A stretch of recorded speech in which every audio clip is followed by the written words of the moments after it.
ഘട്ടത്തിൽ അങ്ങേ തള്ളിപ്പറഞ്ഞ V D Satheesan ഉൾപ്പെടെയുള്ള നേതാക്കൾ നിലവിൽ ഈ ഒരു അറസ്റ്റുമായി ബന്ധപ്പെട്ട് പിന്തുണ പ്രഖ്യാപിച്ചിട്ടുണ്ട്. അല്ല, വി ഡി സതീശൻ എന്നെ തള്ളി പറഞ്ഞു എന്ന അഭിപ്രായം എനിക്ക് അന്നുമില്ല. ഇലക്ഷൻ കഴിഞ്ഞ ശേഷം പല സമയത്തും നിങ്ങൾ ചോദിച്ചിട്ടില്ല.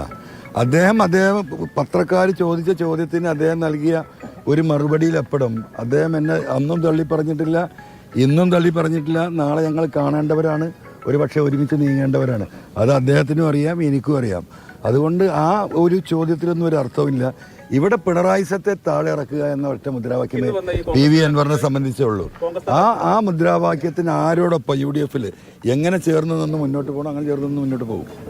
ഇന്നിപ്പോൾ കോൺഗ്രസ് നേതാക്കൾ വന്ന പ്രതികരണത്തിൽ VT ബൽറാം നടത്തിയിട്ടുള്ള ഒരു പ്രതികരണം എന്ന് പറയുന്നത്, താങ്കൾ VD സതീശനെതിരെ നടത്തിയിട്ടുള്ള അഴിമതി ആരോപണം, അതുപോലെ രാഹുൽ ഗാന്ധിക്കെതിരെ നടത്തിയിട്ടുള്ള ആരോപണം, ഇതെല്ലാം തിരുത്താൻ തയ്യാറാകണം, എന്നാൽ ഈ വിഷയത്തിൽ വിഷയാധിഷ്ഠിത പിന്തുണ നൽകുന്നു എന്നുള്ളതാണ്. അത്തരം ആരോപണങ്ങളിൽ തിരുത്താൻ തയ്യാറാകുമോ? അല്ല, അത് ഞാൻ കേട്ടില്ലല്ലോ. അപ്പൊ നിങ്ങൾ ചോദിക്കുന്നതിന് ആൻസർ രാഷ്ട്രീയ നിലപാട് വ്യക്തമാക്കട്ടെ, അതിനുശേഷം ചർച്ച നടത്താമെന്നാണ് UDF-ലെ പല നേതാക്കളും പറയുന്നത്. അങ്ങനെ ഒരു രാഷ്ട്രീയ നിലപാട് ഇനി അങ്ങയുടെ ഭാഗത്തുനിന്ന് ഉണ്ടാകുമോ? അതായത് UDF-മായി ചേർന്ന് പോകാം എന്നുള്ളൊരു രാഷ്ട്രീയ. അല്ല, അതാണല്ലോ ഇപ്പൊ ഞാൻ ആകത്തോടെ പറഞ്ഞു വന്നത്. അതാണല്ലോ ഇവിടെ പറഞ്ഞു വന്നത്. ഇവിടെ പിണറായി സത്തെ താഴെ ഇറക്കുക, അതിനെന്ത് വേണം, ആ എന്ത് നിലപാടും ഞാൻ സ്വീകരിക്കും. അല്ല, ഒറ്റ കാര്യം കൊണ്ട് ഒരു സംശയം കൊണ്ട് ചോദിക്കാം. അങ്ങ് ഇതുവരെ ഒറ്റയാൾ പോരാട്ടമാണ് നടത്തിയിരുന്നതെന്ന് പറഞ്ഞു. അതുകൊണ്ട് അപ്പൊ ഇനിയിപ്പം UDF-മായി ചേർന്ന് മുന്നോട്ട് പോകും എന്നതാണോ? അല്ല, എന്ന് വേണമെങ്കിൽ നിങ്ങൾക്ക് കണക്കാക്കാം.